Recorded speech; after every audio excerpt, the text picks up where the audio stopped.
Nandito po tayo sa Numancia. Kasama ko po ang mga isa sa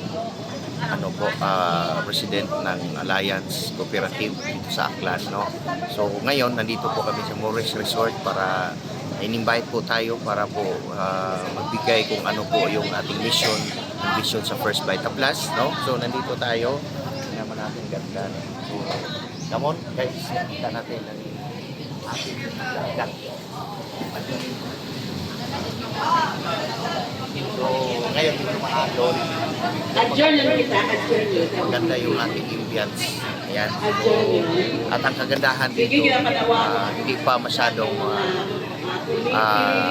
improve yung lugar, pero maganda siya.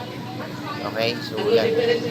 So, sa mga viewers natin, no, napakaganda po ang ating gagawin dito sa First Vita Plus as a team leader, as a founder ng D-Wins team.